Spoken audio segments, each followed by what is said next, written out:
Sino ngayon ang nagpakalat ng fake news? Eh, si Attorney Claire Castro. Aba! Nagpapakalat ka ng hindi tama. Ano ba sabi niya? Ang sabi niya, Oh. tingnan mo kung tama ito sinasabi niyo. Oh. Secretary J. Ruiz Kahapon yung statement yan. Kahapon, no? is now in the process of divesting his shares. Inaku po! Ha? Oh. Nagda-divest na raw ng shares niya sa Digital 8. Nagpo-proseso na raw ng pagdadivest. Sinisimulan na. Ayun, oo. Saan mo nakuha yung fake news na yan? Attorney Claire Castro? PCO Press Officer, Palas Press Secretary? Oh. Meron ba tayong kahapon? Kasi Meron! briefing niya kahapon yan eh. May report nga si Eden. Halos lahat ata Exacto, lahat ng... Ayan ang batas naman po, sabi niya natin, na-allowed po na mag-divest ng shares o interest, anumang kumpanyang pag-aari niya within 6 days. Tinindigan pa niya pala, From the time na siya ay mag-assume na posisyon. So yan po ay parating na po. Ibig sabihin, ongoing.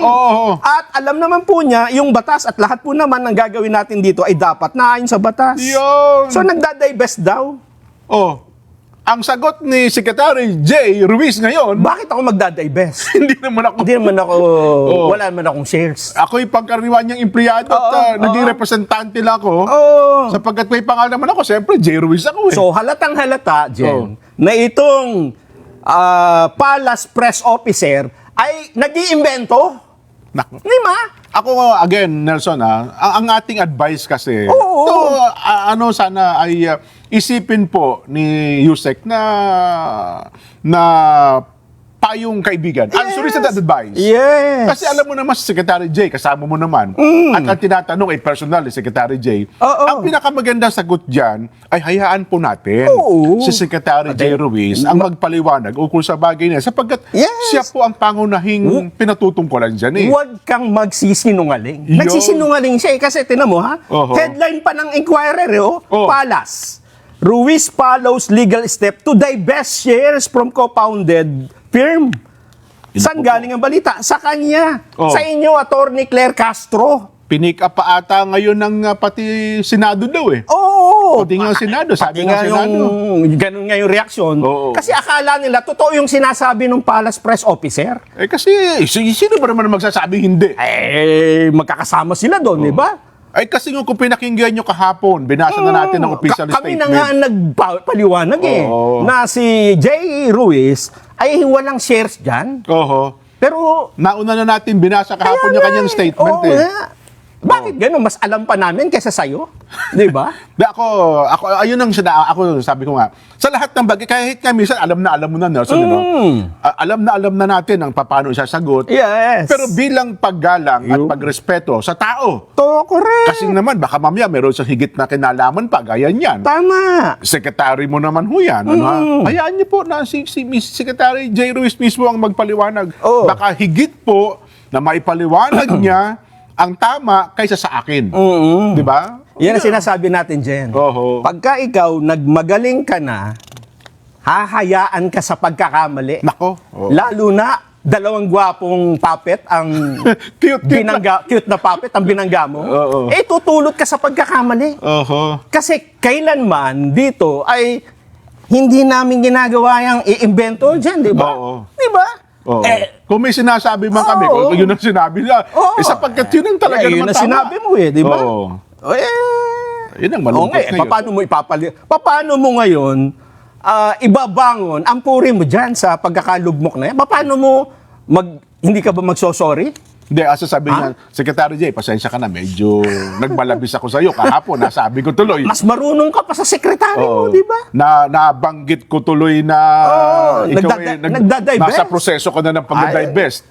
Hindi naman, baka naman sa kanya galing yung impormasyon na may share si J. Ruiz sa kumpanya. Ganon? Kasi yun yung balita dati na... Kasi halos na marami nga nag-react. Sabi ko nga sa'yo, pati Senado, pati si Senate President Chis Cordero nag-react Pati nga rin yung Commission on Appointments sisilipin yung punto na yan na conflict of interest. Kaya nga. Ewan ko, Doon sa huling bahagi ng sulat Official statement si Secretary J. Ruiz kahapon, pinaliwanag pa niya bakit walang conflict of interest. Wala nga. Di ba? Empleyado siya. Oo. Oo. Magkakaroon lamang ngayon na conflict of interest yan kung ako'y shareholder, may-ari ng kumpanya, at kung ano-ano pa man, pero bilang isang empleyado at ako po ay head ng sales and marketing, wala akong conflict of interest diyan. Meron ka bang shot nung kay Claire Castro, yung kanyang version? Yun nga. Para tugmain nga natin kung, Secretary J. Ruiz. kung pareho ba yung tono nila ni Secretary J. Ruiz? Ha? Sending. Abangan natin. Kasi talagang magkaiba. Di ba? Ito lang eh. Pinangunahan niya eh. Di ba? So, therefore, I therefore conclude na marami pang mga ganyan na mangyayari. Hindi naman pala statement. Iniimbento niya, Jen. Iniimbento. Nako. Hindi kasi kayo nakikinig sa amin. Kami kamuting kahoy lang. At kami po, sabi niya, cute na puppet lang kami. Pero ang concern kasi namin ay ang kabatiran po ng higit na nakararami. Hindi sa pang sariling kapakanan namin. At saka huwag kayong mapahamak sa mga ginagawa ninyo. Diba? Yung gusto lang namin baka kami lang ang pakinabang di ba? Pero ang gusto ng higit na kararami, mas marami pong tao ang makikinabang sa bagay na yan. Again, huwag ho sana kayo magdamdam huwag kayo magdaramdam sa amin. Minsan kasi masakit tanggapin ng katotohanan, Nelson. Pero kapag tinanggap mo yung katotohanan na yan at itinama mo sa mga susunod, sasabihin mo sa amin, "Oy, salamat, dalawang cute na puppet. Naitama ninyo." Di ba? Naitama ninyo yung mga bagay-bagay. Ay, sinasabi natin, di ba? Di ba? Oo. Ayan, itinanggi ni bagong Communication Secretary J. Ruiz na co-owner siya ng Digital 8. Ayun. Na may nilagdaan umanong kontrata sa PCSO. Umaabot sa mahigit 200 million. Paano nga magdadivest ito? Ayun, ang linaw na nasagot ni Secretary J. Ruiz. Sabi niya, fake news po yan. So, sinasabihin ba nitong fake news si PPO? Hindi naman siguro. Nung nag-press con ba si Sec J sa Malacanang kayo, nandun din si Yusek? O wala Hindi pa? Hindi ko na monitor din. Wala ba siya doon? Baka nagtago na. Hindi naman. Di ba kasi, ako si J. Ruiz. Ano yung pinagkasasabi mo na nagdadivest? Paano ako magdadivest yan? Kabago-bago natin dalawa rito. Ano ba naman ito? Tapos marunong ka pa sa akin. Ako sekretary. Diba? Bakit mo ako pangungunahan? Kaya nga, again, ako, titindigan ko yung punto natin na sana, kapag ka meron ng mga ganyang bagay, maliban sa Pangulo, siyempre, hindi mo naman pwedeng ituro ang Pangulo, kung kapwa mo opisyal, gaya sa PCO, hayaan nating yung tao na yun ang magpaliwanag. Ngayon, kung halimbawa, iba naman ang sitwasyon, Nelson, kung sinabi ni Secretary J. Ruiz, inutusan ka, na ipaliwanag mo nga ito ang sagot ko dyan, ha? Ayun, dapat ganun kasi ang ginagawa niya. Batay po sa pag-uusap namin ni Secretary J. Ruiz, ito po ang kanyang sinasabi. Ayan, ito po yung official. Ito po yung statement niya. Babasahin ko po sa inyo, ha? Di ba ganun naman talaga dapat? Tama. Ito po yung official statement ni Secretary. Ganito, ganyan. Ito po, kung may tanong man ho kayo, ito na lang po ang pagbabatayan ninyo, yung kanyang official statement.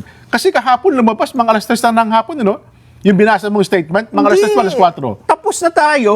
Alas 5 na yun. Kaya nga, mga alas 5 natin binasa alas 5 pasado. Ibig sabihin, di ba, yung una nating sigwada, yun palang report ng yung lumabas doon sa online sinasabi news. Nga, meron siyang negosyo. Nasabi natin, teka muna, hindi gagawin ni J. Ruiz yan. Ayun. Tayo nga, wala pang statement. Alam na natin hindi totoo yan, di ba? Yun ang ganda pinalagay natin kasi wala pa siyang official statement. Mas kilala ko ata si J. Ruiz kaysa dun kay PPO, di ba? Tama.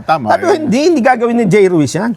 At habang dinidiscuss din natin yun, nung nag-break, lumabas yung official statement. Yung official statement. Buti nga hindi natin na-pick up yung paliwanag ni PPO. Kasi magkakamali tayo ng paliwanag. Kasi diba? yung paliwanag niya, pinick up din naman ng maraming news. Nagkamali kayo lahat. Diba? Kasi mali yun, yung sinabi niya na nagdadivest si J. Ruiz. Ang kakatwiran naman nung iba, sinabi ho nung official statement ng Malacanang. Paano mo babawiin itong mga lumabas sa pahayagan na nagdivest si J. Ruiz, di ba? Di ba? Sasabihin, pasensya na po kayo, nagkamali po ako.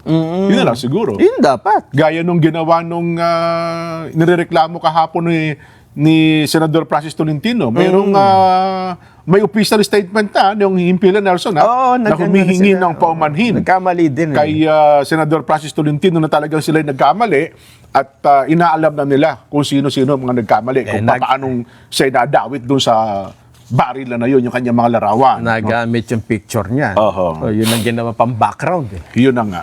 Anyway, pagka ready na yung video para lang sabihin nyo, kayong dalawang, dalawa kayo okay na. Ayan, sige.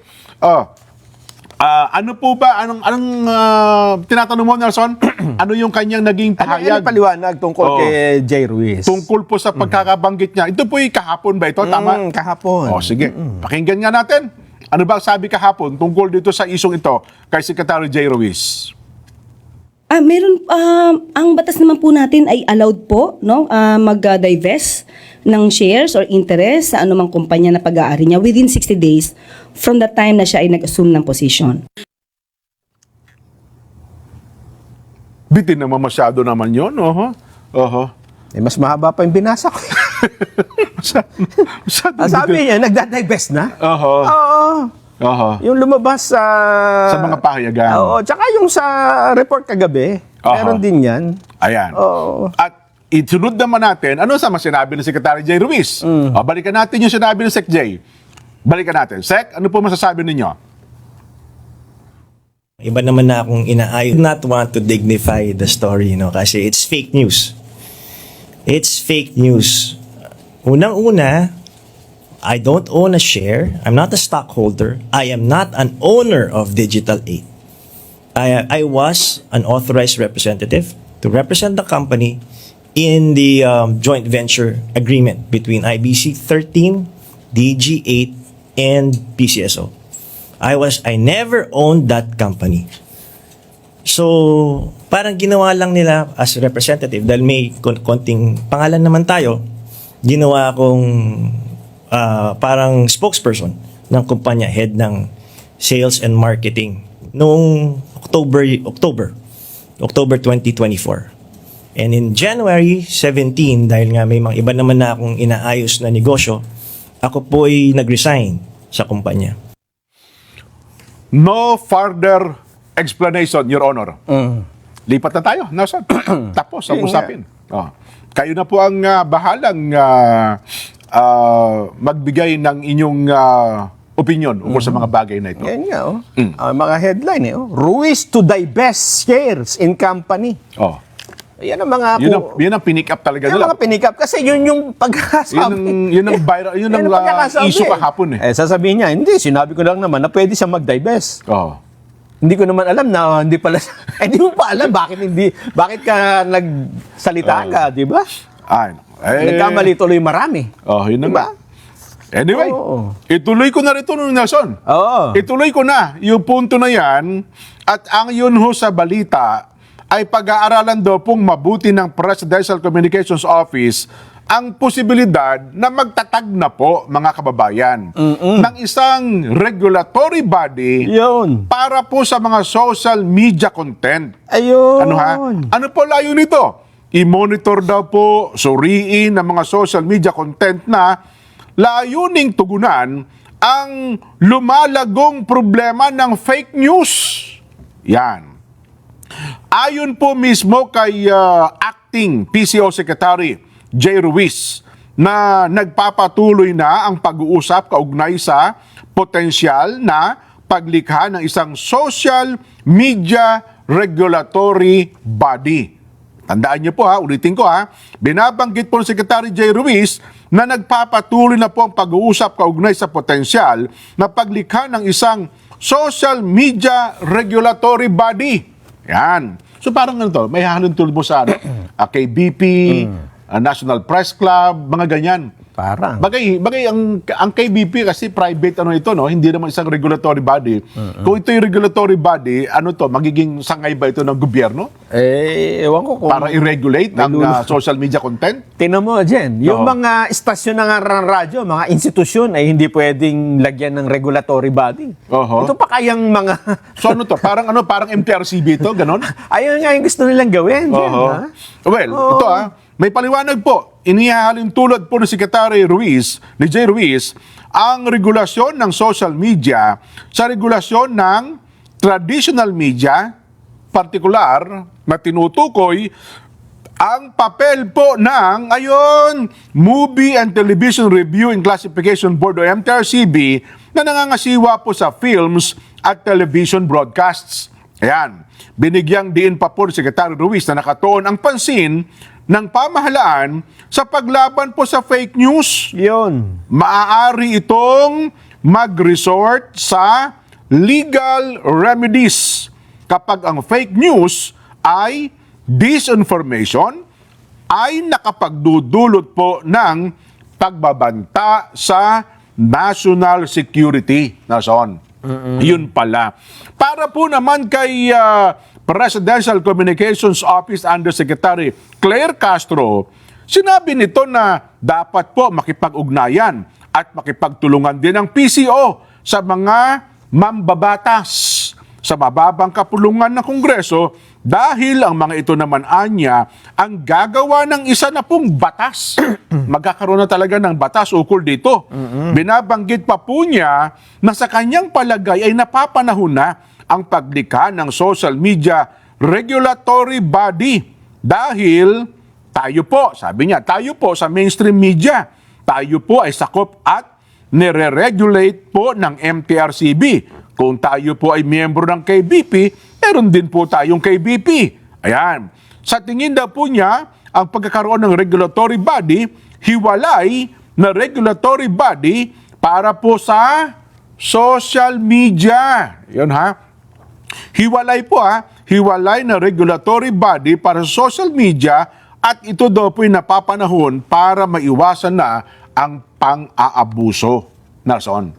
So kung ito'y ating aalagatain at isipin yung mabuti, ang pangunahing maapektuhan dito, yung mga political bloggers. Yes. 'Di ba? Kasi kung halimbawa, ang content mo lang naman kayo nagmumukbang o kaya naman wala namang kinalaman sa yung maiinit na issue, Nason. Hindi sasakupin. Ayun, maliban na lamang kung halimbawa ay ang pinalalaganap mo ay makasisira sa iyong kapwa. 'Di ba? Hindi ka naman political issue pero ang iyong content ay nakakasira ng kapwa, lahi, relihiyon at kung ano pa man, dapat talagang mapigil 'yun. Pero meron na tayong mga kaukulang batas tungkol diyan, di ba? Di ba? Oh. Meron na ho tayong batas ukol doon sa cyber libel. Actually, napakahigpit po nun Di ba? Yun hong mga fact-checker. Bagay, doon kasi ida-down lang yung content mo, kapag ka na-fact-check nila, Hindi, walang kaakibat na parusa, So kung mayroon pong regulatory body, meron na bang reprimand, may kaparusahan siguro, Suspension, ano pa man? Di ba? Yun ang gusto nilang gawin. Yun ang, kasi di ba, ano ang magiging silbi niyan kung wala namang... kasi kung wala ka namang i-regulate, kung wala kang pangil, parang pagtatawanan ka lang dyan. Yes. Kung halimbawa, parang ano dyan, siguro, parang LTO. Pagka nilabag mo yung mga babawian ka ng lisensya, hindi ka na pwede mag-drive. Kung ikaw naman ay social media influencer o content creator, aalisan kanila ng lisensya sa pag-broadcast. Ganun ba ibig sabihin? Yan ang malaking tanong dyan. Kasi may tinatawag na prior restraint Ibig sabihin nun, ang kalayaan sa pagpapahayag, hindi mo pwedeng sagkaan habang hindi pa nagsasalita. May malayang pamamahayag talaga, di ba? Malaya ka magsalita. Kapag ka magsalita ka na, lumabag ka, diyon ka nahuhuli. Pero yung sabi mo, wala kang lisensya, hindi ka bibigyan lisensya. Bakit? Wala pa naman akong ginagawa. wala pa naman akong content Kaya yung mga broadcaster, diba, hindi tayo, wala tayong lisensya Diba? Kasi yung form ng paglilisensya, ay form ng prior restraint Ibig sabihin, kukuha ka ng lisensya bakit kung hindi ka bigyan ng lisensya, ibig sabihin, hindi ka makaka-broadcast. Ayun. Diba? Yun, yung parang, kaya pati yung regulatory sa atin, Jen, self-regulation. Self-regulatory. Self-regulation. Yung KBP, pwede ka nga hindi maging member. O, di ba? totoo. Oo. Gaya ng ating Pilipinas, hindi naman tayo na miyembro ng kapisanan ng mga broadcaster na Pilipinas. Kasi iniiwasan nga nila. Miyembro tayo, kapisanan ng mga gwapong broadcaster. Ayun, oo. Yun, mga cute na broadcaster.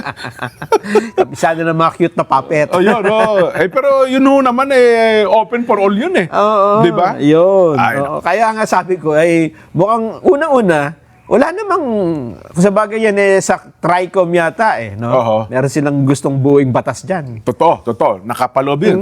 Well, sabi naman nila, makikipag-ugnayan sila sa mga mababatas. Pero again, kung titignan nga po natin, yung nakapalob sa cyber libel, kapag ka ikaw ay nakapagsalita ng hindi tama at inireklamo ka, Ay, yari yung ka. Ayun. Yari ka. Diba?